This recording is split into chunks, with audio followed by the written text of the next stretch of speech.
अस्सलाम वालेकुम। हमने पहले दो अल्लाह ताला के नाम बहुत खूबसूरत नाम अर्रहमान और अर्रहीम कवर किए थे, और उसमें हमने देखा था कि किस तरह हमारी ज़िंदगी में वो इनकॉर्पोरेट होते हैं और किस तरह से हम अपनी लाइफ में साथ साथ लेके चल सकते हैं, अल्लाह ताला को हमेशा हाजिर नाजिर समझ सकते हैं। और ये दोनों नाम अल्लाह ताला की रहमत से जुड़े थे। और रहमत क्या होती है, अगर हम इसको छोटा सा समराइज़ कर लें पिछले दो लेक्चर्स को, तो हमने ये देखा था कि जो चीज़ हमारी किस्मत में होती है वो लाजमी होके होनी होती है, लेकिन रहमत ही होती है कि अगर कोई चीज़ हो रही है और वो तकलीफ़ दे है तो अल्लाह ताला उस तकलीफ़ को कम करने के लिए, उस टाइम को कम करने के लिए आपकी ज़िंदगी में किसी ऐसी शख्स को या किसी ऐसी चीज़ को भेज देते हैं जो उस वक्त तकलीफ़ के वक्त को आपके लिए आसान बना देती है। ये अल्लाह ताला की रहमत होती है। जैसे आजकल के हालात में फ़लस्तीन पे जिस तरह से अटैक हो रहे हैं, जिस तरह से हमले हो रहे हैं, ऐसे मौके पे वहाँ खाना पीना सब किल्लत हुई हुई है। लेकिन उनके क्लिप्स में आप देखेंगे कि वो वहाँ पे शदीद बारिशें हुई हैं। बारिशों से जो पानी इकट्ठा हुआ है वो उसको एक स्पंज के अंदर जज़्ब करते हैं, फिर उसको स्पंज जो है ना मिट्टी चूस लेता है, उस पानी को निचोड़ के बोतलों में डालते हैं, वो इस तरह से पानी इस्तेमाल कर रहे हैं। तो आप लोग ये देखें कि अल्लाह ताला ने अगर ज़ालिम किसी इंसान ने उन पे पानी बंद किया है तो अल्लाह ताला ने दूसरे रिसोर्स से पानी भेज दिया, और वही पानी इसराइल वालों के लिए मुश्किलात खड़ी कर रहा है। जो अटैक उन्होंने ज़मीनी करने थे फ़लस्तीनियों के ऊपर, उस अटैक में खलल आया। ऐसी तूफ़ानी बारिश आई कि वो अपने टैंक आगे नहीं बढ़ा सके थे।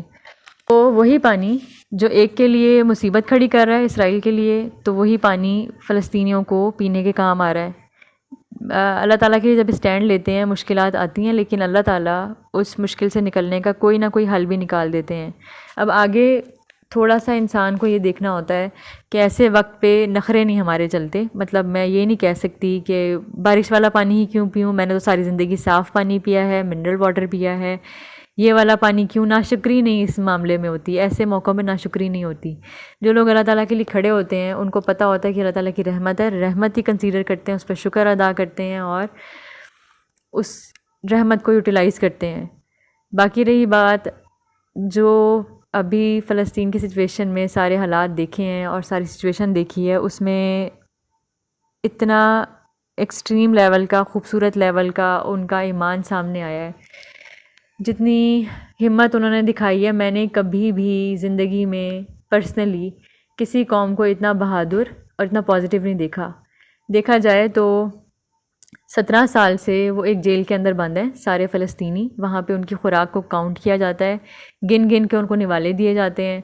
वहाँ की बहुत बड़ी तादाद बेरोज़गार है। बहुत कम लोग हैं जिनके पास कोई रोज़गार है या रोज़ी रोटी का सामान है।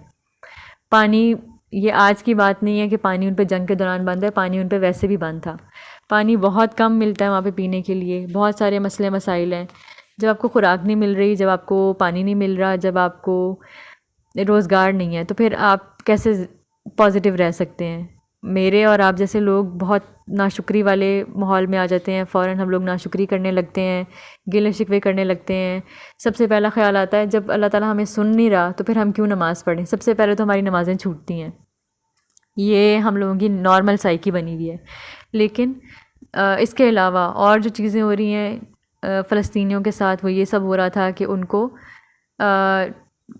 इतने सख्त रूल्स हैं उनके लिए, इतने सख्त रूल्स हैं उनके लिए कि वो अगर किसी को मार रहे हैं या गिरफ़्तार करके लेके जा रहे हैं, और रेजिस्टेंस में भी उनके ऊपर अगर कोई पत्थर फेंकता है फ़ौजियों से, बंदूक वाले फ़ौजियों से मुकाबला करने के लिए, तब वो उनके रूल्स के मुताबिक 10 से 13 साल तक के बच्चे को भी वो पकड़ लेते हैं और जेल में डाल देते हैं, और 10 साल के लिए जेल में डालते हैं। अब आप खुद इमेजिन करें, 10 साल के बच्चे को 10 साल के लिए वो जेल में डाल दें तो उस बच्चे की नफ्सियात पे क्या असर पड़ेगा। मैं इसके साथ एक क्लिप भी अटैच कर दूँगी जिसमें एक बच्चे के साथ तफ्तीश की जा रही है, और तफ्तीश इतनी ख़तरनाक है। तफ्तीशी अफसर जो है वो इतना चीख चीख के उससे बोल रहा है कि इतना चीख के मुझसे या आपसे कोई बोलता तो हम लोगों ने वहीं साइको पेशेंट बन जाना था। अब जब जंग शुरू हुई है तो हमारे सामने उनकी रेजिस्टेंस, उनका ईमान, उनकी बहादुरी, उनकी पॉजिटिविटी सामने आ रही है। इतने साल हम लोगों ने इस तरह के ऑक्यूपेशन में गुजारे होते तो हम सब जहनी मरीज़ होते, और हम लोग इतना भी नहीं लड़ सकते थे जितना वो लोग लड़ रहे हैं, जितना वो लोग डिफ़ेंड कर रहे हैं अपने आप को। हमने बुज़दिलों की तरह इलाका छोड़ के भाग जाना था। वो इलाका छोड़ के नहीं भाग रहे, वो कह रहे हैं हमारी जगह है, हमारी ज़मीन है, हम नहीं भागेंगे, हमने बैतुल मक़दिस की हिफाजत करनी है। वहाँ के लोगों की पॉजिटिविटी देखें कि वो ये नहीं रो रहे कि हमारे साथ ये हो गया वो हो गया। वो वहाँ की माएँ अपने शहीद बच्चों को कह रही होती हैं कि तुम्हारी जान हज़रत इमाम हुसैन से, हज़रत इमाम हसन से कीमती नहीं थी। उनको भी ज़िबा किया गया था, उनको भी शहीद किया गया था, तुम शहीद होगे तो कोई बात नहीं। वहाँ के जो बाप हैं वो अपने बच्चों की लाशों पे खड़े होके, शोहदा के पास खड़े होके कह रहे हैं कि हमारा सलाम भेजना हज़ूर पाक सल्लल्लाहु अलैहि वसल्लम को ऊपर जाके। तो ये वाली पॉजिटिविटी तो हम कभी भी नहीं दिखा सकते थे। ये सारी पॉजिटिविटी होती है अल्लाह ताला की रहमत से आती है। ये वाली पॉजिटिविटी जब अल्लाह ताला की रहमत की हमें समझ में आ जाती है, हम लोग ये कोर्स भी इसलिए कर रहे हैं कि हम अल्लाह ताला को जान सकें, हम अल्लाह ताला को समझ सकें और अपनी ज़िंदगी में अल्लाह ताला को शामिल कर सकें। अल्लाह ताला को मानना सिर्फ़ एक सतही बात ना हो हमारे लिए कि हम अल्लाह ताला को मानते हैं, हम मुसलमान हैं। प्रैक्टिकली हमारी ज़िंदगी में अल्लाह ताला को शामिल होना चाहिए। हम लोग जो बात करते हैं वो हकीकत में हमारी ज़िंदगी का हिस्सा होनी चाहिए। हम अल्लाह को मानते हैं तो हम वाकई अल्लाह ताला को मानते हों। फिर अल्लाह ताला के अहकामात मानने में हमें आसानी होगी, हमें उसमें भी सारी हिकमत नज़र आना शुरू होगी और हमारे लिए बहुत ईजी हो जाएगा अल्लाह ताला को अपनी ज़िंदगी के हर मामले में शामिल करना। तो इसलिए हमने इस कोर्स का आगाज़ किया था। रहमान और रहीम को हम समझ चुके हैं। अल्लाह ताला की रहमत के बारे में हमने पिछले 2 सेशंस में कवर किया था और उम्मीद है कि आप सबको समझ में आ गई होगी। मिसाल मैंने एक्सीडेंट की दी थी कि खुदा न खास्ता किसी को कोई एक्सीडेंट हो जाता है, मेरा फ़र्ज़ करें एक्सीडेंट हो जाता है और एक सिचुएशन ये है कि मैं उसमें रोड पे एक्सीडेंट हो गया, मैं रोड पे गिरी पड़ी हूँ, गाड़ी मुझे टक्कर मार के चली गई। अब उसमें एक सिचुएशन सिनेरियो ये है कि उसमें इतना ज़्यादा ब्लड लॉस हो गया, कोई मुझे उठाने नहीं आया क्योंकि किसी ने देखा नहीं था, गली सुनसान थी, ब्लड लॉस हो गया और वहीं पे इंसान मर भी सकता है अगर ब्लड लॉस ज़्यादा हो जाए, ठीक है। या और भी कोई सिचुएशन क्रिएट हो सकती है और कोई लॉन्ग टर्म मसला मसाइल हो सकते हैं, कोई माजूरी हो सकती है, तो बहुत कुछ हो सकता है, ठीक है। दूसरा सिनेरियो ये है, अल्लाह ताला की रहमत वाला सिनेरियो ये है कि एक्सीडेंट हुआ आपका, लेकिन बेशक रोड सुनसान थी, बाय चांस अल्लाह ताला ने किसी मुसाफिर के दिल में उस रास्ते का ख्याल डाल दिया, सुनसान रोड पे कोई और मुसाफिर गुज़रा, बेशक मुझे गाड़ी टक्कर मार के चली गई थी, लेकिन कोई दूसरा इंसान उधर से गुज़रा, उसने मुझे उठाया, उसने मुझे हॉस्पिटल पहुंचाया, उसने केयर की, मेरे घर वालों को बुला दिया, घर वाले आ गए, मैं सिक्योर हाथों में चली गई और मैं किसी बड़े नुकसान से बच गई। जो चीज़ कदर में लिखी हुई होती है, जो चीज़ किस्मत में लिखी हुई होती है, वो होके रहनी होती है, कुछ भी हो जाए। लेकिन रहमत ही होती है कि आपके मुश्किल टाइम को आसान बना दिया जाता है। अब ये भी हो सकता था कि मैं वहाँ पड़ी रहती, शाम तक पड़ी रहती, कोई ना देखता, लेकिन नहीं, अल्लाह ताला ने अपनी रहमत भेजी कि किसी और इंसान को उसी रास्ते से गुज़रवाया कि वो उसने मुझे हॉस्पिटल पहुँचा दिया। तो इस हर एक चीज़ पे शुक्र अदा करना चाहिए, हर एक चीज़ पे शुक्र अदा करना चाहिए। एक मिसाल और भी मैंने शेयर की थी, वो मिसाल ये थी कि एक्सीडेंट होने में भी हमारी बेहतरी होती है। मतलब कोई भी चीज़ हमारे साथ ज़िंदगी में हो रही है, उसमें से पॉजिटिवली देखा करें, हमें नज़र आए या ना आए, अल्लाह का शुक्र हमें अदा करना चाहिए। एक एक्सीडेंट का वाक़या ऐसा भी था और ये बहुत जगहों पे पब्लिश भी हुआ था कि एक शख्स का एक्सीडेंट हुआ था और बाद में पता चला था कि उसका एक गुर्दा हिट हो गया है और वो नकारा हो गया है। तो उस पे उसने बहुत रौला डाला था, बहुत नाशुक्री की थी, बहुत उसने शिकवे के अल्फाज इस्तेमाल किए थे।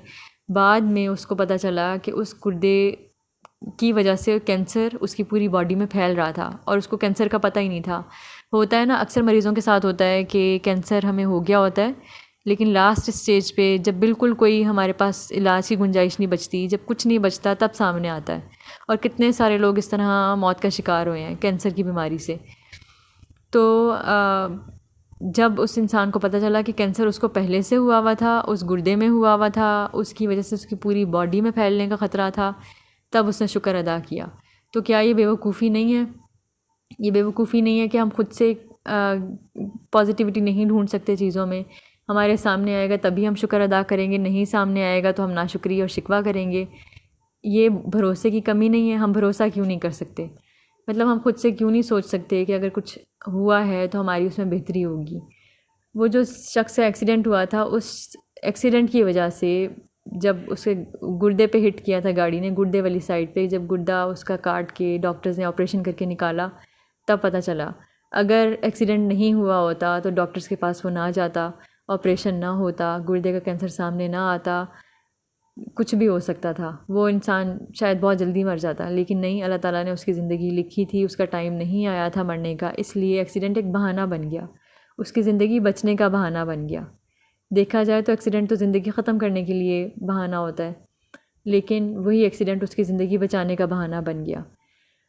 तो ये अल्लाह ताला की रहमत और अल्लाह ताला जो हमारी ज़िंदगी में अपनी हिकमत वाले फ़ैसले और हमारी ज़िंदगी में जो चीज़ें चल रही होती हैं, अवामिल कार फरमा होते हैं, अल्लाह ताला की उसमें रहमत शामिल होती है और उसमें अल्लाह ताला का हमारा मालिक होना या हमारा बादशाह होना भी शामिल होता है।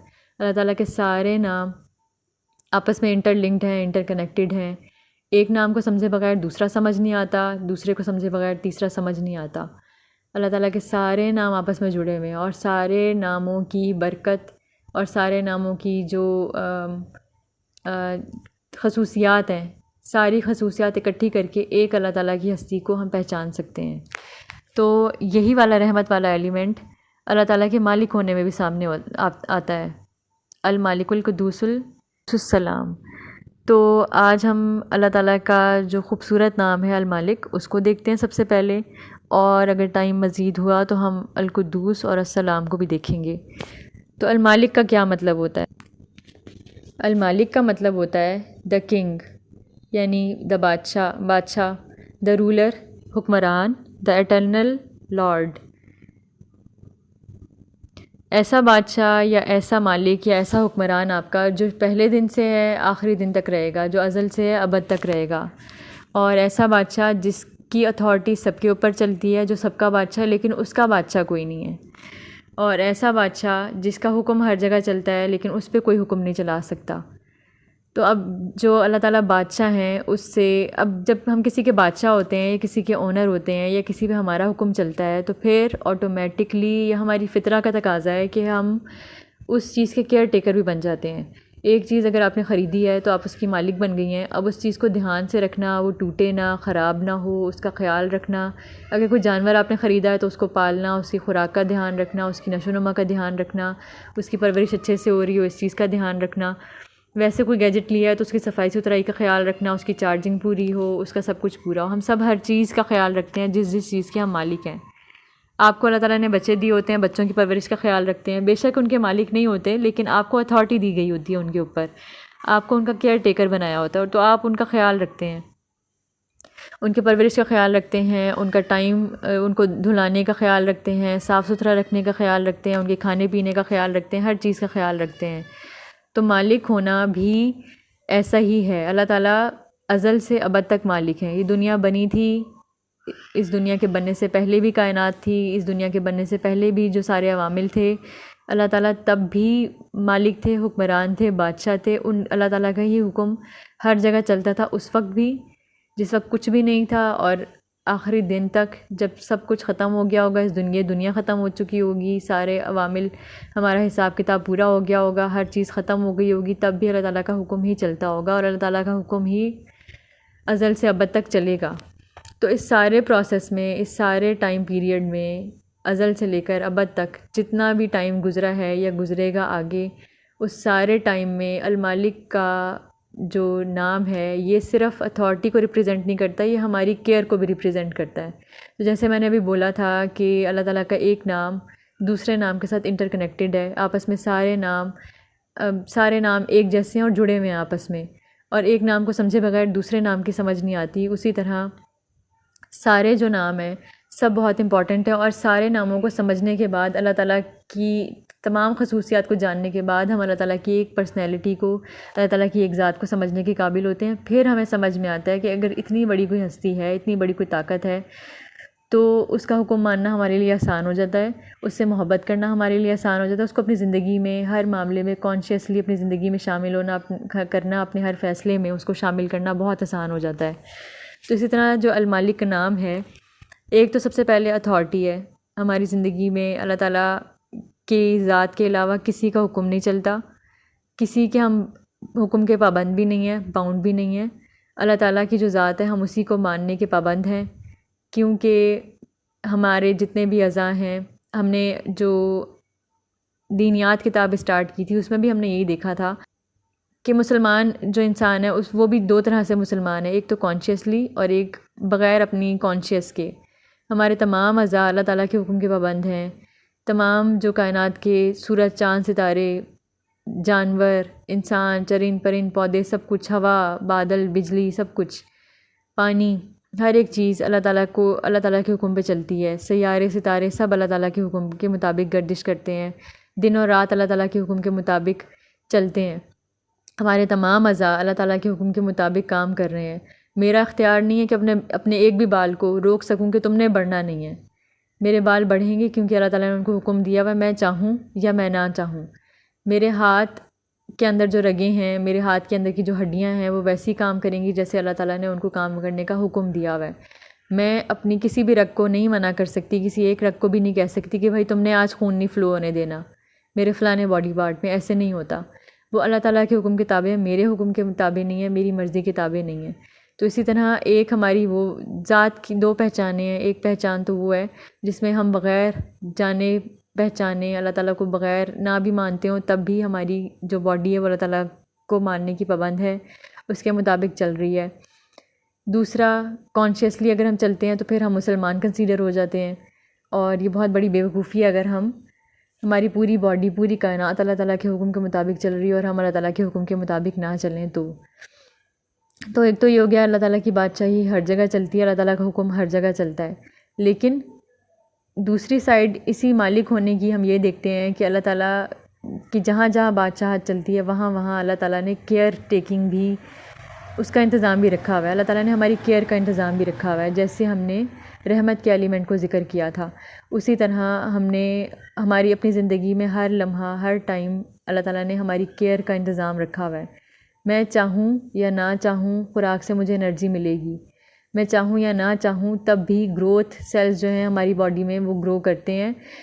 अगर मैं खाना नहीं खा रही या मुझे खाना नहीं मिल रहा, मैं काफ़ी देर से फ़ाके में हूँ और वो फ़ाका मुस्तकिल है, 24 घंटे फ़ाके में हूँ या 36 घंटे फ़ाके में हूँ या 76 घंटे फ़ाके में हूँ, अल्लाह ताला ने हमारी बॉडी का निज़ाम ऐसा रखा हुआ है कि अगर हम काफ़ी घंटे भूखे भी रह जाएँ तो अल्लाह ताला फ़ौरन हमारी बॉडी के अंदर ग्रोथ सेल्स को एक्टिव कर देते हैं। ग्रोथ सेल्स क्या करते हैं, वो आपके मसल्स को ज़ाया होने से बचाते हैं। मसल्स किस तरह बनते हैं, मसल्स बनते हैं प्रोटीन से, और हम सबको पता है हमारे बाल, नाखून, हमारी बॉडी का पूरा सिस्टम हमारे मसल्स की वजह से चल रहा होता है। हम वज़न उठाने में मसल्स की वजह से कामयाब होते हैं। तो मसल्स का बहुत इंपॉर्टेंट पार्ट है। लेकिन अगर हम काफ़ी टाइम से भूखे हैं, किसी वजह से फ़ाका करना पड़ रहा है, तो अल्लाह ताला ने केयर का हमारा इंतज़ाम पूरा किया हुआ है। फ़ौरन से वो ग्रोथ सेल्स एक्टिवेट हो जाते हैं और वो आपके मसल्स को प्रोटेक्ट करते हैं कि किसी तरह भी आपके अंदर डैमेज क्रिएट ना हो। तो ये बहुत सारी चीज़ें हैं, बहुत सारे फैक्टर्स हैं जिनके बारे में हमें पता नहीं होता, और अपनी लापरवाही में हम अल्लाह ताला के नाशुक्रे बने हुए होते हैं। ग्रोथ सेल्स, अभी इसके अलावा ग्रोथ सेल्स के अलावा आप ये भी देखेंगे जब हम रोज़े रखते हैं, आप लोगों ने वो वाली रिसर्चेस तो देखी होंगी कि रोज़ा रख के हमारे जिस्म को बहुत ज़्यादा फ़ायदा होता है, और हमारे जो बॉडी के अंदर बीमारी फैलाने वाले सेल्स होते हैं या कोई कैंसर का सेल हो खुदा न खास्ता, तो वो वाला जो सेल है उसको बॉडी के बाकी पॉजिटिव सेल्स खा जाते हैं, उसको ख़ुद ही खा के ख़त्म कर देते हैं। और ये बहुत सारी चीज़ें हमारे अंदर चल रही होती हैं जिनका हमें इदराक भी नहीं होता, पता भी नहीं होता। तो इसी तरह छोटी छोटी मिसालों से भी अगर हम देखेंगे तो अल्लाह ताला ने मक्खी को भी इस तरह बनाया है कि अगर मक्खी आपके किसी खाने में बैठ जाती है तो उसके एक पर में अगर बीमारी है तो दूसरे में उसकी शिफा भी रखी है। अल्लाह ताला ने हर जगह आपकी केयर का, आपकी भलाई का हर जगह इंतज़ाम किया हुआ है। और अभी जैसे हमने एक एक्सीडेंट वाला तजुर्बा आपस में शेयर किया है, जिस तरह एक इंसान का एक्सीडेंट हुआ था और उसका गुर्दा नकारा हो गया था। अब उसको नहीं पता था कि अल्लाह ताला ने एक्सीडेंट करवा के उस पर रहमत नाजिल किया या उसकी केयर का इंतज़ाम किया उसमें। तो इस तरह की बहुत सारी मिसालें हैं आपकी अपनी ज़िंदगी में। बहुत सारी चीज़ें ऐसी होंगी जिस पे आपने शिकवा किया होगा या मैंने शिकवा किया होगा, लेकिन वो थी हमारी भलाई के लिए, हमारी बेहतरी के लिए।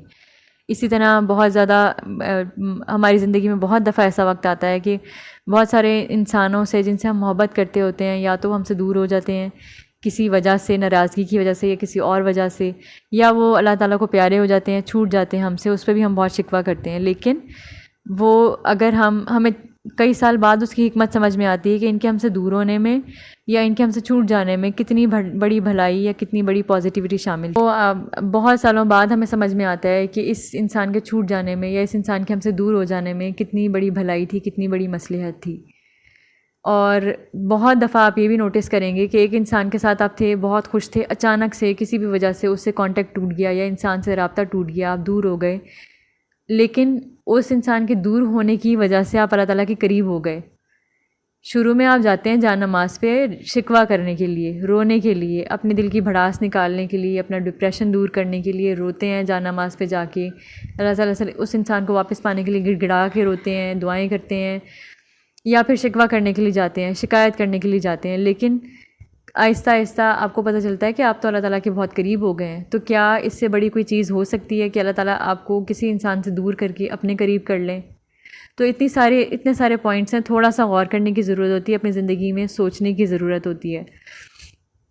तो ये अल्लाह ताला का नाम जो है अल मालिक, ये हर तरह से हमें घेरे हुए है। एक तो हुक्म हमने अल्लाह ताला का मानना है, अल्लाह ताला मालिक हैं, बादशाह हैं, पूरा इख्तियार अल्लाह ताला का है, किसी और का कोई इख्तियार नहीं चलता हमारे ऊपर, ना कभी चलेगा ना चल सकता है। तो कॉन्शियसली हमें चाहिए कि अल्लाह ताला को अपनी ज़िंदगी के हर फ़ैसले में शामिल करें। फ़ैसले में शामिल करने का मतलब है कि कोई भी फ़ैसला लेते वक्त सोच लें, समझ लें कि इस बारे में अल्लाह ताला ने हमें क्या कहा है। अगर मैं कोई काम करने लगी हूँ तो मुझे ध्यान होना चाहिए कि अल्लाह ताला ने इस काम को करने को कैसे कहा है। मैंने किसी से मिलना है, किसी से मामलात करने हैं, किसी से डीलिंग करनी है, चाहे वो बिज़नेस डीलिंग हो, चाहे वो मुझसे छोटा हो, चाहे वो मुझसे बड़ा हो, मैंने किस लेवल पे रह के डीलिंग करनी है, मैंने कहाँ पे मुस्कुरा के बात करनी है, कहाँ पे मुझे थोड़ा सा सख्त रवैया दिखाना है, कहाँ पे मुझे नरमी रखनी है, कहाँ पे किस तरह से चलना है। अल्लाह ताला ने किस तरह से हुक्म दिया है, हर एक चीज़ को अपनी ज़िंदगी के हर मामले में हमें शामिल करना चाहिए, क्योंकि अल्लाह ताला मालिक हैं, हम अल्लाह ताला के पाबंद हैं, अल्लाह ताला के बाउंड हैं, अल्लाह ताला के काम करने पे हम लोग पाबंद हैं उसके बंदे होने की हैसियत से। इसी तरह अल्लाह ताला की केयर वाला एलिमेंट, जो अल्लाह ताला ने केयर वाला मामला हमारी ज़िंदगी में हर वक्त जारी रखा हुआ है। इस वक्त मुझे सांस आ रही है, अल्लाह ताला ने हम लोग ये गौर करने की बात होती है सारी, हम लोग ये भी नहीं देख रहे होते कि अगर मैं इस वक्त सांस ले रही हूँ तो अल्लाह ताला ने नाक के अंदर ऐसा सिस्टम क्रिएट किया हुआ है कि सांस भी आलूदगी को छान के हमारे अंदर दाखिल होता है। अल्लाह ताला ने ये जो हमारे नाक के अंदर बाल होते हैं या आँखों के आगे बाल होते हैं, पलकें हमारी होती हैं, ये इम्प्योरिटीज़ को हमारी आँखों में जाने से या सांस के ज़रिए अंदर जाने से रोकने के लिए बने हुए हैं, रुकावट है ये।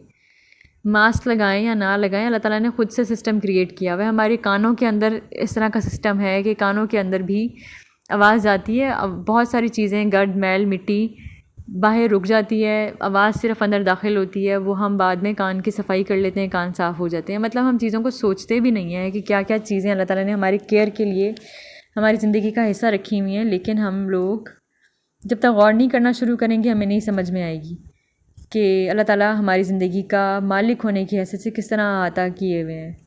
अब यहाँ पे हमें मिसालें मिलती हैं सूरह कहफ में, जब हम वाक़या पढ़ते हैं हज़रत मूसा और ख़िज़र अलैहिस्सलाम का, तो कितनी सारी चीज़ें थी जिसके पीछे बहुत बड़ी बड़ी हिकमत छुपी हुई थी। लेकिन हज़रत मूसा सब्र नहीं कर पा रहे थे और वो ख़िज़र अलैहिस्सलाम से सवाल पूछ लेते थे, और बाद में सब कुछ सामने आया कि उन सारे जो हज़रत ख़िज़र ने जो जो काम किए थे उन सब के पीछे इतनी बड़ी बड़ी हिकमत छुपी हुई थी। वो दोनों एक किश्ती में सवार हुए थे जहाँ पे हज़रत ख़िज़र अलैहिस्सलाम ने किश्ती के अंदर सुराख कर दिया था। कुछ रिवायत के मुताबिक उन्होंने एक वो किश्ती का एक फटा उखाड़ दिया था, कुछ के मुताबिक सुराख कर दिया था किश्ती के अंदर। तो जब किश्ती में सुराख कर दिया था, हज़रत मूसा नाराज़ हुए थे कि किश्ती में आपने क्यों सुराख किया, इन लोगों ने तो बग़ैर कराए कि हम पे एहसान करके हमें किश्ती में बिठाया था। उस वक्त नहीं समझ में आई, हज़रत मूसा को भी समझ नहीं आई कि इसके पीछे क्या हिकमत हो सकती है। उन्होंने एक बच्चे को कत्ल किया गली में खेलते हुए, उस पर क्योंकि सामने रीज़न नहीं थी इसलिए उन्होंने एतराज़ किया कि बच्चे को क्यों कत्ल कर दिया ना हक। फिर उन्होंने एक दीवार तामीर की, उस शहर के लोगों ने उनको वार्म वेलकम नहीं दिया था, तो हज़रत मूसा ने उस पर भी एतराज़ किया कि आपने क्यों दीवार इनकी तामीर किया, इन लोगों ने तो हमें अच्छे से हमारा इस्तकबाल भी नहीं किया, खाना भी नहीं पूछा। लेकिन उन सारे कामों के पीछे बहुत बड़ी बड़ी हिकमतें छुपी हुई थी। जिस किश्ती में सवार सुराख किया था, उस किश्ती में सुराख करने की रीज़न ये थी कि आगे एक ज़ालिम बादशाह था जो आवाम की, रियाया की हर अच्छी चीज़ पे कब्ज़ा कर लेता था, उसे अपने शाही ख़ानदाने में शामिल कर लेता था। तो उन माहीगीरों का ख्याल करते हुए उसमें सुराख किया था कि आगे सुराख देख के इस किश्ती को बादशाह अपने कब्ज़े में नहीं लेगा, ये किश्ती इन लोगों की रोज़गार का ज़रिया बनी रहेगी, बादशाह इनसे छीनेगा नहीं। ठीक है, उसकी पायदारी देख के, उसको सही सालिम देख के।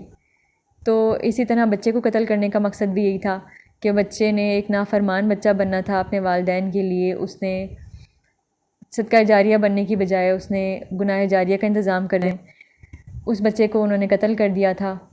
और दीवार इसलिए तामीर की थी कि उस दीवार के नीचे 2 यतीम बच्चों का ख़जाना छुपा हुआ था जो उनके वालिदैन उनके लिए छोड़ गए थे। अगर दीवार ना तामीर की जाती थी तो ख़जाना सामने आ जाता और उस सोसाइटी के लोग, उस इलाके के लोग उस पे कब्ज़ा कर लेते और यतीम बच्चों का हक़ मारा जाता। तो ये बहुत सारी चीज़ें होती हैं, हमें अपनी आँखों से नज़र नहीं आ रही होती, इन पर गौर करने की ज़रूरत होती है। जब तक हम गौर करने वाला, अल्लाह ताला ने हमें कितनी दफ़ा कुरान मजीद में भी हुक्म दिया गौर व फ़िक्र करने का, जब तक हम कुरान के इस हुक्म पे, गौर व फ़िक्र करने वाले हुक्म पे अमल नहीं करेंगे, हमें अपनी ज़िंदगी में कभी भी ना रहमत नज़र आएगी, ना कोई पॉजिटिविटी नज़र आएगी, ना हमारा ईमान कामिल होगा, ना हम अल्लाह ताला से मोहब्बत कर सकेंगे और ना ही हम अल्लाह ताला को अपनी ज़िंदगी के फ़ैसलों में शामिल कर सकेंगे। और जब हम अल्लाह ताला के फ़ैसलों को अपने फ़ैसलों में शामिल नहीं कर सकते और अल्लाह ताला से मोहब्बत नहीं कर पाते, तब हमें इस्लाम पे चलना बोझ जैसा मालूम होता है। तब हमें लगता है कि हम अपनी मर्ज़ी की काम क्यों ना करें, हम क्यों, एक मुश्किल लग रहा होता है अल्लाह ताला की बात को अपनी ज़िंदगी में शामिल करना। उसकी पॉजिटिविटी नज़र नहीं आ रही होती, उस चीज़ की हिकमत नज़र नहीं आ रही होती। अगर अल्लाह ताला ने कहा है कि फ़लाना काम से बचना है और हमारा नफ्स कह रहा है उस काम को करने का, तो हमें बोझ लगेगा उस काम से बचना जिससे बचने को अल्लाह ताला ने हुक्म दिया है। तो ये सारी चीज़ें तब हम करने में कामयाब होते हैं जब हम अल्लाह ताला को अच्छी तरह पहचान लेते हैं, अल्लाह ताला से मोहब्बत करने लग जाते हैं और अल्लाह ताला को अपनी ज़िंदगी के हर फ़ैसले में शामिल करने लगते हैं।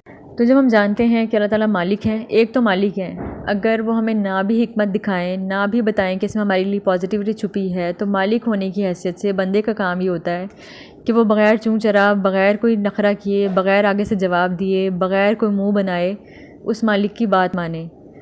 क्या मैं अल्लाह ताला की बात माने बग़ैर कहीं बच के भाग सकती हूँ? मैं नहीं भाग सकती।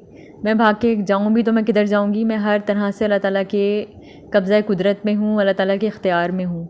मैं यहाँ से भागने की जितनी भी कोशिश करूँ, मैं अल्लाह ताला के कब्ज़े से कभी भी छूट के नहीं भाग सकती। तो मैं नाफरमानी करके कहाँ जाऊँगी? तो जब मैं नाफरमानी कर ही नहीं सकती, तो अब हम इस मालिक की शान देखें। इस मालिक की शान ये देखें कि अल्लाह ताला बग़ैर अपनी हिकमत दिखाए, बग़ैर अपनी पॉजिटिविटी शो किए, बग़ैर अपनी रहमत शो किए भी हमसे अपने मर्ज़ी के फ़ैसले करवा सकते थे, सख्ती का रवैया भी रख सकते हैं। अल्लाह ताला को इख्तियार है पूरा, लेकिन अल्लाह ताला की रहमत जो है वो अल्लाह ताला के गज़ब पे हावी है। अल्लाह ताला की ज़ात में पॉजिटिविटी का एलिमेंट बहुत ज़्यादा है। अल्लाह ताला की ज़ात में गुस्सा और सख्ती बहुत कम है। अल्लाह ताला ने बहुत ज़्यादा छूट दी है। अल्लाह ताला ने उस छूट के ऊपर बहुत ज़्यादा रहमत भी दी है कि गलती भी कर लो तो वापस आ जाओ, माफ़ कर दूँगा मैं। उस गुनाह को भी नेकी से बदल दूँगा, तुम वापस आओ और कोशिश करो मेरे रास्ते में आने की। तो कितनी सारी चीज़ें हैं। तो फिर जब हमें ये बात पता चल जाती है, एक मालिक इतना एहसान करने वाला मालिक अपने ग़ुलाम पे, मैं और आप एहसान कर सकते हैं अपने किसी ग़ुलाम पे इतना ज़्यादा? एक तो ग़ुलाम हमारा कोई है नहीं अल्लाह ताला ने, लेकिन फिर भी बहुत सारे लोगों को हमसे फ़ाइनेंशियली कम रखा है। बहुत सारे लोग हमारे अंडर होते हैं, हमारे अंडर काम कर रहे होते हैं, हमारे ताबे होते हैं, लेकिन फिर भी वो हमारे ग़ुलाम नहीं होते। इसके बावजूद हमारा नखरा, हमारी अकड़, क्योंकि हम उनको पे कर रहे होते हैं, हमें लगता है पता नहीं हम कितने कादिर हो गए हैं, क्या हमारी गर्दनों में सरिया डल जाता उससे। इसके बावजूद हमारे ग़ुलाम नहीं होते। फिर भी क्या हम इतना तहम्मुल मिजाजी, या अल्लाह ताला जिस तरह हमारे साथ कर रहे हैं, हम उनके ग़ुलाम हैं, इसके बावजूद हम पे रहमत का मुज़ाहरा कर रहे हैं, मुस्तकिल हमारे साथ रहमत से चल रहे हैं, बहुत पॉजिटिवली दिखाते हैं अल्लाह ताला। हम तो इतना भी नहीं कर सकते। जो ग़ुलाम नहीं होता हम तो उसके साथ भी इतना नहीं कर सकते। तो जब हम ये जान जाएं कि अल्लाह ताला हमारे मालिक कादिर मुतलक हैं, इसके अलावा कोई दूसरी राय नहीं है, उसके बावजूद एक मालिक होने के बाद भी वो हमें अपनी रहमत और पॉजिटिविटी दिखा रहे हैं, बार बार दिखा रहे हैं, उसकी झलक हमारी ज़िंदगी में है, बस गौर करने की देर है।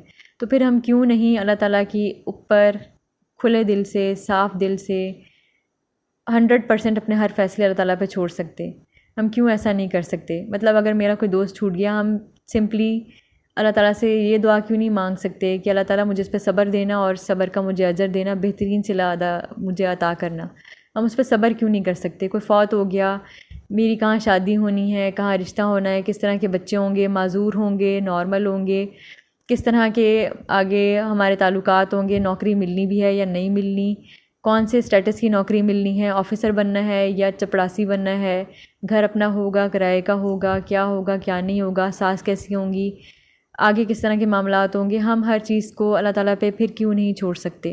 अल्लाह ताला पे छोड़ने का मतलब ये होता है कि फिर आपका दिल उस पर राज़ी हो जाए, आपके दिल को तसल्ली हो कि जो भी हुआ है बेहतर हुआ है, इसमें ही मेरी भलाई है।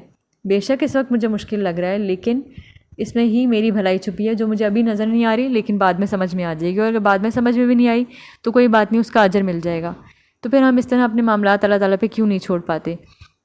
दुआओं का मामला ही देख लें अगर हम, तो हम अल्लाह ताला से दुआ मांगते हैं, अल्लाह ताला उस दुआ को कबूल करते हैं। अगर वो हमारे हक़ में बेहतर हो तो उसी वक्त कबूल हो जाती है, अगर वो वक्त बेहतर ना हो तो कोई बात नहीं, 4 साल बाद 5 साल बाद जब हालात साजगार हो जाते हैं, मेरे लिए साजगार हो जाए। आप ये भी देखें कि एक मालिक के पास आप दरख्वास्त लेके गए, आपने एक रिक्वेस्ट की, मालिक के पास आपको देने की अथॉरिटी थी, मना करने की भी अथॉरिटी थी, लेकिन मना नहीं किया मालिक की आप केयर का मुजाहरा देखें कि मालिक ने कहा ठीक है मैं तुम्हारी दरख्वास्त रख ली है। उसी वक्त अगर वो चीज़ मेरे लिए, मालिक ने मेरा भला देखा उसमें, अगर वो चीज़ मेरे लिए ठीक थी उसी वक्त उठा के मेरे हाथ में पकड़ा दी, जाओ तुमने ये मांगा था ले लो। अगर वो चीज़ मेरे लिए ठीक नहीं थी और मैं जाके ज़िद करे जा रही हूँ, बार बार दरख्वास्त पे दरख्वास्त दिए जा रही हूँ, तो मालिक ने तब भी मेरी ही भलाई देखी। उसने देखा ये बेवकूफ़ है, इसको समझ नहीं आ रही, मैंने मेरा काम इसको प्रोटेक्ट करना भी है क्योंकि मैं इसका मालिक हूँ, मैं इसका केयर टेकर हूँ, मैं इसको नशोनुमा करने का मेरे पास इसकी अथॉरिटी है। तो अल्लाह ताला ने ये देखा, मालिक ने ये देखा कि इसके लिए भी हालात साजगार नहीं, कोई बात नहीं, 4 साल बाद इसको मैं ये फ़लानी चीज़ दे दूँगा। अल्लाह ताला ने वहाँ मालिक होने की हैसियत से भी ये नहीं देखा कि मैं, मालिक को तो सीधा रिफ्यूज़ भी कर सकते हैं, मालिक ना देना चाहें तो रिफ्यूज़ कर सकते हैं, उन्हें कौन पूछ सकता है, नहीं कोई पूछ सकता। लेकिन हमारा जो मालिक है उसने ध्यान किया कि जो चीज़ ठीक नहीं थी वो उस वक्त रोक ली, जब हालात साजगार हुए उस वक्त वो चीज़ हमें दे दी। इसके अलावा अगर वो चीज़ नहीं भी दी, वो पूरी ज़िंदगी के लिए हमारे लिए बुरी थी। मिसाल के तौर पर कितने सारे लोग अपनी शादियों के लिए दुआ मांग रहे होते हैं, किसी को पसंद करते हैं, उसके साथ होना चाहते हैं, लेकिन पूरी ज़िंदगी का मामला होता है शादी। तो जब आपको वो शख्स नहीं मिल रहा होता तो हमें लग रहा होता है पता नहीं शायद ज़िंदगी ख़त्म हो गई है या पता नहीं क्या मामला हो गया है। अल्लाह ताला को पता होता है कि वो इंसान वैसा नहीं है जैसा दिखने में आपको लग रहा है। तो आप पूरी ज़िंदगी आपकी उस एक इंसान की वजह से मुसीबत में डालने की बजाय आपको पूरी ज़िंदगी वो इंसान नहीं मिलता, तो इसमें हमारी भलाई होती है। आपको आखिरत में उस मांगी हुई चीज़ का अजर मिल जाता है, चाहे वो इंसान हो, चाहे आपने कुछ और अल्लाह ताला से मांगा हो। तो इतनी सारी चीज़ें हैं जिसका अजर फिर आखिरत में मिल जाएगा। अगर हमारा मालिक हमें कोई चीज़ नहीं भी दे रहा तो इतनी खूबसूरत बात है कि उस चीज़ को किसी बेहतर चीज़ से रिप्लेस कर देंगे। जो चीज़ मैं मांग रही थी उसमें अगर मेरा नुकसान है और वो चीज़ नहीं मुझे दी गई, तो अल्लाह ताला उससे बढ़कर, हमारा मालिक उससे बेहतर चीज़ हमें देता है। आप मालिक होने की शान देखिए, मतलब एक मालिक है, सीधा रिफ्यूज़ करने की बजाय उस मांगी हुई चीज़ से भी कहीं गुना एक्स्ट्रा खूबसूरत चीज़ हमें देता है। तो जब इतनी मेहरबानियाँ हैं, इतनी रहमत है, ऊपर से अजर भी रख दिया है। आखिरत में जो चीज़ें हमारी कबूल नहीं हुई, जो दुआएं हमारी कबूल नहीं हुई, जो मांगा था वो नहीं मिली, एक तो दुनिया में उससे बेहतर चीज़ मिलेगी, दुनिया में भी फ़ायदा है, फिर आखिरत में भी फ़ायदा है कि उसका अजर, उस दुआ ना कबूल हुई हुई दुआ का अजर इतना बड़ा तोल के दिया जाएगा, इतना बड़ा तोल के दिया जाएगा कि उस वक्त हम खुश हो जाएंगे और हम उन चीज़ों पे उस वक्त सोचेंगे कि फ़लानी दुआ क्यों कबूल हो गई थी, काश वो भी कबूल ना हुई होती, उसको भी अजर में ही कन्वर्ट करके हमें दिया जाता। तो इतनी सारी रहमतें हैं, इतनी सारी बातें हैं, सिर्फ़ हमें अपनी ज़िंदगी में मालिक को इनकॉर्पोरेट करने की ज़रूरत है, मालिक को मालिक की तरह इनकॉर्पोरेट करने की ज़रूरत है, मालिक को मालिक वाली कदर और मालिक वाली इज़्ज़त देने की ज़रूरत है, बग़ैर किसी सवाल जवाब के, बग़ैर किसी शिकवे के, बग़ैर किसी नेगेटिविटी के हमें हर बात को बिला चूँ-चरा मानने की ज़रूरत है। और समझ आए या ना आए, हमें मालिक को इनकॉर्पोरेट करने की ज़रूरत है। हमने इस नाम से ये सीखा है। और इससे हम ये भी सीखते हैं कि अल मालिक ऐसा नाम है जो बादशाह है पूरी कायनात का। तो पूरी कायनात में जितनी मखलूक़ात आती हैं उनको हर्ट करने से पहले हमें डरना चाहिए कि जो ताकत मेरे पीछे खड़ी है वही ताकत इनके पीछे खड़ी है। अगर मैं किसी को तकलीफ़ पहुंचाऊंगी तो मुझसे भी हिसाब लेने वाला उतना ही ताकतवर मौजूद है जो मेरी सपोर्ट के लिए मौजूद है, जितनी बड़ी ताकत। तो दूसरों को तकलीफ़ पहुंचाते हुए भी एहतियात करनी चाहिए, चाहे वो कोई जानदार हो, मखलूक हो, कुछ भी हो, इंसान हो, कोई भी हो। दूसरा, ये चीज़ हमें सिखाती है कि सारे इंसान बराबर हैं। जो सपोर्ट सिस्टम और ताकत हमारे साथ है वही सबके साथ है। इसका मतलब है सब इंसान हैं, बराबर हैं। और ये चीज़ हमारे अंदर कैपेसिटी बिल्ड करती है सबको इक्वली देखने में और सबको एक्सेप्ट करने में।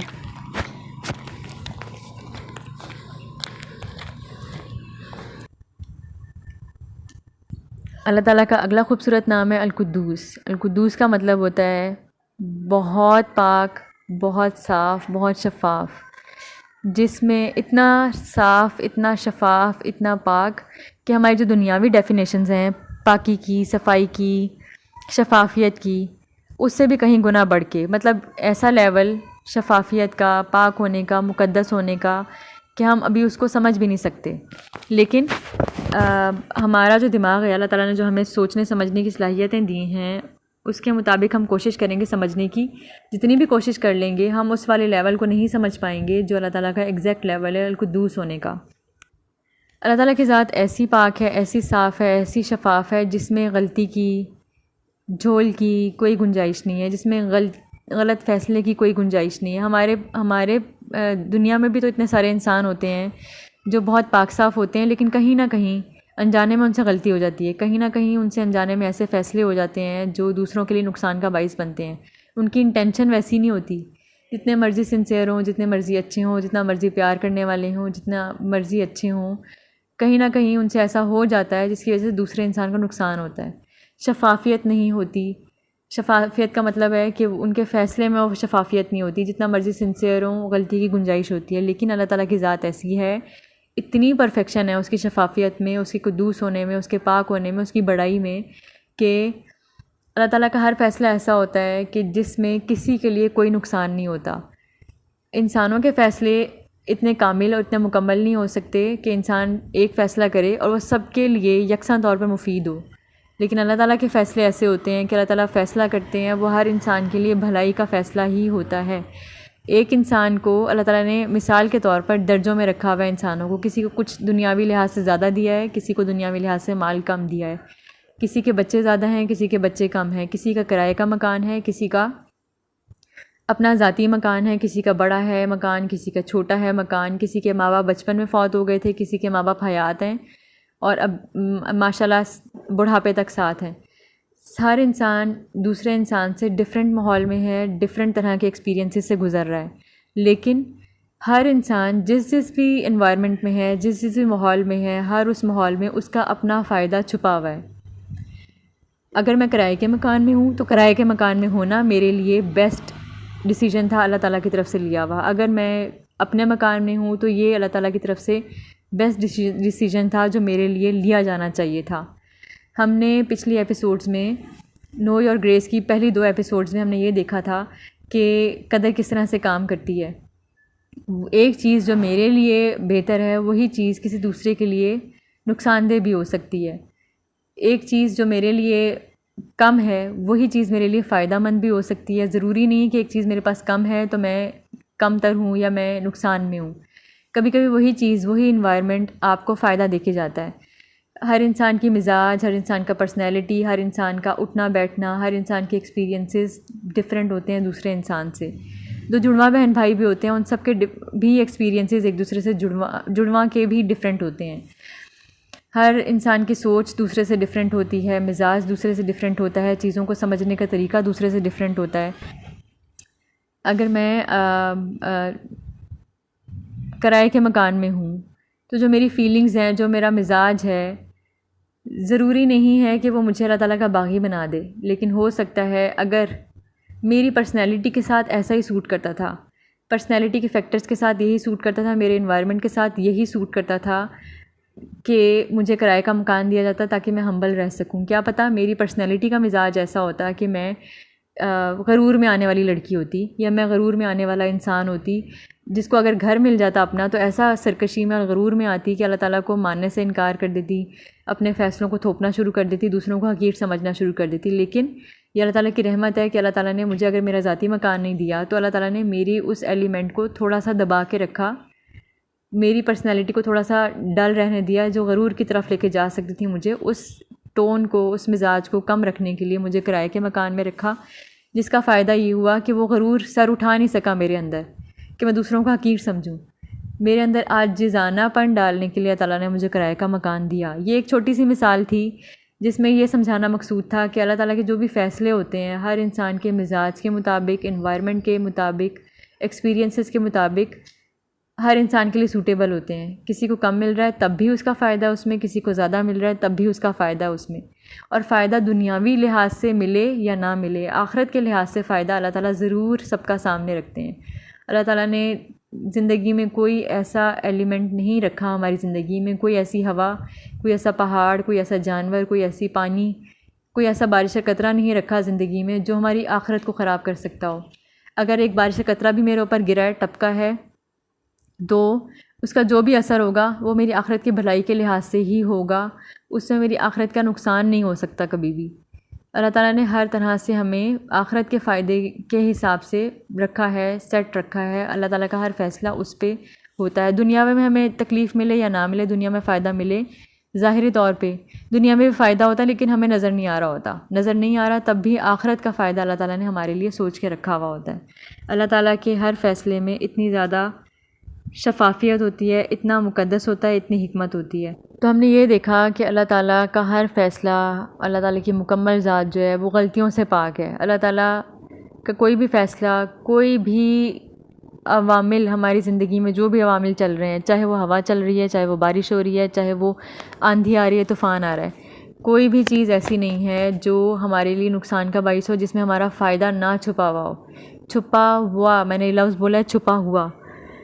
ये ज़रूरी नहीं है कि हमें हर हिकमत हर चीज़ की समझ में आ जाए, ना हमारा दिमाग इस तरह से बना हुआ है कि कायनात के सारे अवामिल को एट वंस समझ सके। तो इसलिए छुपा हुआ बोला है कि कोई भी, पूरी कायनात में कोई ऐसा एलिमेंट नहीं है, अल्लाह ताला ने कोई ऐसा ज़र्रा क्रिएट नहीं किया जो हमारे लिए नुकसान का बाइस हो। और सबसे बड़ी जब नुकसान और फ़ायदे की बात आती है तो आखिरत का नुकसान और फ़ायदा मैटर करता है दुनियावी नुकसान और फ़ायदे से। फ़ायदा दुनिया में भी है लेकिन हमें समझ आए या ना आए वो एक अलग बहस है। आखिरत का फ़ायदा हमारा ज़रूर छुपा हुआ होता है। तो हमें चाहिए कि आंखें बंद करके अल मालिक और अल कुद्दूस और रहमान और रहीम की हर बात को हम आंखें बंद करके तस्लीम कर लिया करें। अब आगे देखते हैं कि ये जो अल कुद्दूस है ये फ़ऊल के सीगे पे है, ये शकूर के सीगे पे है। एक होता है शुक्र करना, उसका मतलब होता है एक दफ़ा शुक्र किया बात ख़त्म हो गई। लेकिन शकूर का मतलब होता है बार बार शुक्र करने वाला या बहुत ज़्यादा शुक्र करने वाला। इसी तरह गफ़ूर का मतलब होता है बार बार बहुत बहुत ज़्यादा माफ़ करने वाला। तो इसी तरह अल कुद्दूस का मतलब होता है कि बहुत बहुत बहुत ज़्यादा पाक, यानी एक पाकी का, एक सफ़ाई का एक म्यार होता है, एक स्टैंडर्ड होता है लेवल है। अल्लाह ताला का लेवल ऐसा है कि जैसे अभी पीछे मिसाल बयान की है कि एक इंसान जितना मर्ज़ी सिंसेयर हो आपके साथ, जितना मर्ज़ी आपका फ़ायदा सोचता हो, लेकिन उससे कहीं ना कहीं गलती ऐसी हो जाती है जिससे आपका नुकसान भी हो सकता है उससे। उसका मतलब ये नहीं कि उसकी नीयत आपके लिए ख़राब थी, लेकिन उसके पास हिकमत में कहीं झोल रह गया, कहीं कमी रह गई, उसको नहीं पता चला, उसने आपका फ़ायदा सोचा लेकिन आपका नुकसान कर गया। लेकिन अल्लाह ताला का जो कदूसियत है, अल्लाह ताला की जो शफाफियत है, अल्लाह ताला की जो बड़ाई है, वो इतने एक्सट्रीम लेवल की है कि उसमें गलती की, झोल की भी कोई गुंजाइश नहीं है।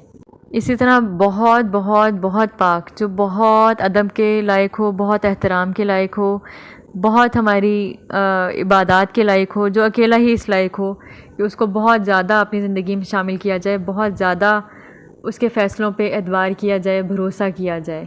अब ये भरोसा और एतबार कहाँ से आ रहा है? हमने अर्रहमान में भी देख लिया, भरोसे के लायक है। हमने अर्रहीम में भी देख लिया, अल्लाह ताला भरोसे के लायक है। हमने अल मालिक में भी देख लिया, अल्लाह ताला भरोसे के लायक है। अल कुद्दूस में भी नज़र आ रहा है कि अल्लाह ताला भरोसे के लायक है। अब आप ख़ुद देखें कि हम लोग रोज़ाना की बेसिस पे कितने सारे लोगों को जज कर रहे होते हैं, कितने सारे लोगों को जज कर रहे होते हैं। हमारा कोई फ़ेवरेट भी होता है और वो कोई ऐसी बात कर दे जो हमारी राय से इख्तलाफ रखती हो, तो हम इतने जजमेंटल हैं कि हम फ़ौरन उसको फ़ेवरेट से बाहर कर देंगे। दोबारा हम उसको फ़ेवरेट नहीं कहेंगे जब तक उसकी राय हमारी राय से मैच ना करती हो। फ़ेसबुक पे आप किसी की पोस्ट देखेंगे, अगर किसी ने ऐसी कोई बात कर दी है, आपकी फ़ेवरेट टीम्स थी, आपकी फ़ेवरेट टीम को किसी ने बुरा भला कह दिया, देखिए वो टीम आपकी फ़ेवरेट थी, ज़रूरी नहीं है कि वो दूसरे इंसान की फ़ेवरेट हो। क्या पता दूसरे इंसान की फ़ेवरेट टीम कोई और हो। उसने, जैसे हम अपनी अनफेवरेट टीम के बारे में कोई गलत बात, कोई नेगेटिव बात कर देते हैं, उसके हारने हम चाह रहे होते हैं दूसरी टीम हार जाए, जो हमारी फ़ेवरेट नहीं है वो हार जाए और हमारी फ़ेवरेट टीम जीत जाए। इसी तरह अगर हमारे किसी फ़ेवरेट बंदे की टीम चॉइस दूसरी हो, दूसरी चॉइस तो हो सकती है ना, सबका मिजाज डिफरेंट है, सबकी चॉइसेस डिफरेंट हैं, सबकी पर्सनैलिटी डिफरेंट है, तो क्या पता उसकी पर्सनैलिटी के अकॉर्डिंग उसको दूसरी टीम ज़्यादा अट्रैक्ट करती हो, दूसरी टीम उसकी ज़्यादा फेवरेट हो। तो जब वो अपनी दूसरी टीम के बारे में बात कर रहा होगा, उसके लिए नारे लगा रहा होगा, उसके जीतने को विश कर रहा होगा, तो ऑटोमेटिकली आपको बुरा लगेगा वो दूसरी टीम के जीतने की बात क्यों कर रहा है, वो आपकी टीम के जीतने की बात क्यों नहीं कर रहा है। उसकी टीम के जीतने का मतलब है आपकी टीम का हारना। तो जब आप ये देखते हैं, हम बहुत सारे मैचेस में देखते हैं, हम सियासी पार्टियों के बारे में देखते हैं कि पहले तो हम दौड़े दौड़े जाते हैं, तुमने नून लीग को ठीक क्यों कहा है, पीटीआई वाले इतने अच्छे काम कर रहे हैं, तुमने उनको ठीक क्यों नहीं कहा। भाई क्यों नहीं कहा, उसकी अपनी चॉइस है, उसकी अपनी भी कोई पसंद नापसंद है, वो आपका दोस्त है, तो उसका मतलब ये नहीं है कि जो चीज़ आपको पसंद हो उसको भी वही चीज़ पसंद हो। तो ये डिफरेंसेस होते हैं, लेकिन हमारे दिल में ज़रा सी मैल आ जाती है, हमारे दिल में ज़रा सा खोट आ जाता है। हमारा वो बंदा जो इतना फेवरेट दोस्त था, थोड़ा सा, आपने सियासी दिनों में देखा होगा कितने लोगों की दोस्तियाँ टूट जाती हैं। वो इसीलिए टूट जाती हैं कि हम लोग जज कर रहे होते हैं, जो लोग हमारी फ़ेवरेट चीज़ को फ़ेवरेट नहीं कह रहे होते, हम उनको जज कर रहे होते हैं और अपनी फ़ेवरेट वाली लिस्ट से उनको आउट कर देते हैं। लेकिन देखें अल्लाह ताला की ज़ात की बड़ाई देखें, अल्लाह ताला की ज़ात की पाकी देखें कि अल्लाह ताला की ज़ात में कोई ऐसा नेगेटिव एलिमेंट नहीं है जो इंसानों की ज़ातों में होता है। अल्लाह ताला की ज़ात को इंसान की ज़ात से कंपेयर करना बनता भी नहीं है। जो मैं मिसालें दे रही हूँ ये देनी बनती नहीं है। अल्लाह ताला की शान और अल्लाह ताला की ज़ात इतनी ऊपर है, लेकिन क्योंकि हमने समझना है कि अल्लाह ताला को अपनी ज़िंदगी में किस तरह से शामिल करना है, तो इन चीज़ों को, इन डेली जो मिसालें हैं, जो डेली हमारे एक्सपीरियंसेस हैं, उनके साथ रिलेट करके देखना पड़ेगा ताकि हमें समझ में आए कि अल्लाह ताला की ज़ात का मकाम क्या है, अल्लाह ताला की बड़ाई क्या है। तो हम इतनी छोटी छोटी सी बातों पे जब लोगों को अपनी ज़िंदगी से आउट कर रहे होते हैं, तो वो अल-मालिक है। हमने थोड़ी देर पहले देखा कि उसका इख्तियार है, मैं चाहूँ या मैं ना चाहूँ, मुझे सीधा भी रिफ्यूज़ कर सकता है चीज़ों से। वो मालिक होने का इख्तियार अगर वो अल्लाह ताला हमारी ज़िंदगी पे चलाना शुरू कर दें, तो हमारे ना चाहते हुए भी ज़ोर ज़बरदस्ती से भी हमसे काम करवा सकते हैं, लेकिन फिर भी नहीं करवाते और इतनी छोटी छोटी बातों पे हमें आउट नहीं कर देते। कितने सारे लोग शिर्क करते हैं अल्लाह ताला के साथ, शिर्क बहुत बड़ा गुनाह है, लेकिन अल्लाह ताला ने सबके लिए माफ़ी के दरवाज़े खोले हुए हैं। जो अल्लाह ताला की तरफ पलट आएगा वो अल्लाह ताला की फ़ेवरेट लिस्ट में शामिल हो जाएगा। अल्लाह ताला उसके गुनाहों को नेकियों से बदल देंगे। अल्लाह ताला की रहमत इतनी वसी है कि जब तक सूरज जो है मगरिब से तलू नहीं होगा, अल्लाह ताला ने अपनी रहमत के दरवाज़े, माफ़ी के, मग़फ़िरत के दरवाज़े खोले हुए हैं। तो माफ़ी और मग़फ़िरत तो हर वक्त हमारे साथ है। तो इसी तरह अल्लाह ताला ने शिकवा करने वालों को, शिकायत करने वालों को, नाशुक्री करने वालों को, शिर्क करने वालों को भी अपनी लिस्ट से ख़ारिज नहीं किया। उनको भी रोज़गार उसी तरह मिल रहा है, उनको सांस उसी तरह आ रही है, उनको खाना और ख़ुराक उसी तरह से मिल रहा है, उनकी ज़िंदगी से कोई ऐसी आसाइश नहीं छीनी। अल्लाह ताला ने ऐसा नहीं किया कि जो लोग मुझे नहीं मानते उनके घर में बच्चे माजूर पैदा होंगे और अच्छे सेहतमंद बच्चे मैं उन्हीं को दूंगा जो मुझे मानते हैं। ऐसा कोई अल्लाह ताला ने बाउंड्रीज़ नहीं क्रिएट की। अल्लाह ताला ने कोई फेवरेटिज़म नहीं किया। अल्लाह ताला ने कोई ऐसा रूल नहीं क्रिएट किया। चाहते तो कर सकते थे, अल-मालिक है अल्लाह ताला, लेकिन नहीं किया ऐसा कुछ भी। तो ये जो नेगेटिविटी है ये हमारी ज़ात के अंदर तो हो सकती है, अल्लाह ताला की ज़ात के अंदर नहीं हो सकती। अल्लाह ताला की ज़ात में सारी पॉजिटिविटी ही पॉजिटिविटी है। ये जो छोटे छोटे साइकोलॉजिकल मसले हैं, इसको ये कह दिया, उसको वो कह दिया, उसने मुझे ये कह दिया, मेरा दिल ख़राब हो गया, मैंने तो उससे बात नहीं करनी, उसने मेरी बैक बाइटिंग कर दी, मैंने उसकी बैक बाइटिंग कर दी, उससे चीज़ छीन ली, उसको चीज़ दे दी, ये चीज़ें हमारी ज़ात के अंदर होती हैं। अल्लाह ताला की ज़ात के अंदर ऐसा कुछ नहीं होता। अल्लाह ताला की ज़ात बहुत वसी है, बहुत बड़ी है, बहुत पाक है, बहुत इज़्ज़त वाली है, बहुत बड़ाई वाली है और हर मखलूक के लिए, सिर्फ़ इंसानों के लिए नहीं, दुनिया की हर मखलूक के लिए यकसां उतनी ही बड़ी है, उतनी ही काबिल इज़्ज़त है, काबिल एहतराम है, बहुत बड़ी है। मछलियों को भी, उनमें भी कोई तफरीक नहीं है, उनको भी सांस आता है, उनको भी खुराक मिलती है, उनके भी आगे अफजाइशी नस्ल का सिलसिला चलता है। गाय भैंस का, मच्छर का, मक्खी का, हर एक चीज़ का चलता है। पहाड़ों की अपनी ज़िंदगी है, बादलों की अपनी ज़िंदगी है। अल्लाह ताला ने हर एक मखलूक के लिए इंतज़ामात किए हुए हैं। हमें नहीं पता चलता, हम गौर नहीं करते, इसलिए पता नहीं चलता। जब गौर करेंगे हमें सब जगह हर चीज़ नज़र आएगी। तो गौर करने वाला हमने अपना प्रैक्टिस शुरू करनी है अपनी ज़िंदगी में। अब यहाँ पे एक पेरेंटिंग का भी पॉइंट है।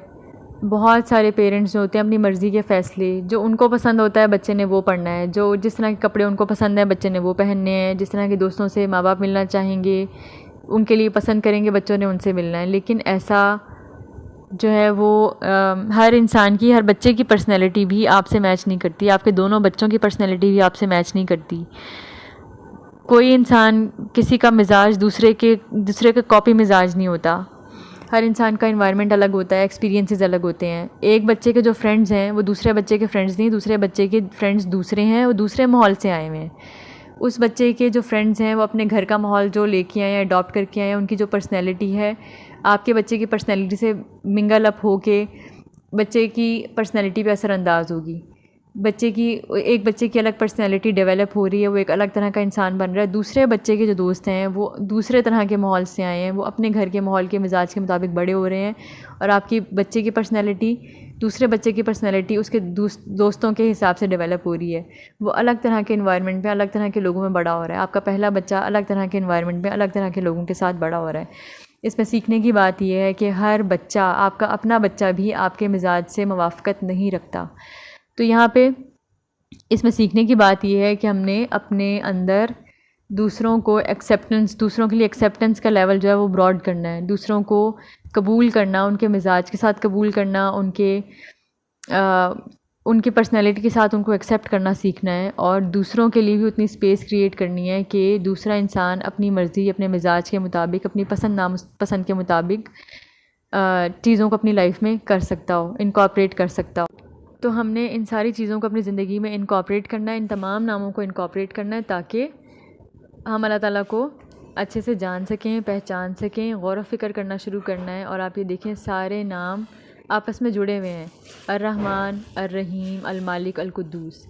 ये जो 4 नाम हमने डिस्कस किए, इन चारों में अल्लाह ताला की रहमत भी नज़र आती है, अल्लाह ताला का मालिक होना भी नज़र आता है, अल्लाह ताला का केयर करना भी नज़र आता है, अल्लाह ताला की शान भी नज़र आती है, अज़मत भी नज़र आती है, सब कुछ नज़र आता है। सारे नाम इंटरकनेक्टेड हैं। थोड़ा थोड़ा सा सिफ़ात का डिफरेंस है, लेकिन ये हमें अल्लाह ताला की एक ओवरऑल पर्सनैलिटी, अल्लाह ताला की एक ओवरऑल ज़ात, उसकी बड़ाई को समझने में मदद करते हैं। तो इंशाल्लाह हम अब आगे नेक्स्ट लेक्चर में इंशाल्लाह आपसे मुलाकात होगी। अपना बहुत ख्याल रखिएगा। आपका होमवर्क है कि अल मालिक और अल कुद्दूस के बारे में आपको क्या समझ में आए, अपनी ज़िंदगी के हिसाब से आपको क्या समझ में आए, आपने वो लिख के एक छोटा सा पैराग्राफ, बहुत बड़ा बड़ा लिखने की ज़रूरत नहीं है, छोटा सा एक पैराग्राफ लिख के आपने सबमिट करना है। Thank you so much. अस्सलाम वालेकुम व रहमतुल्लाहि व बरकातुहू।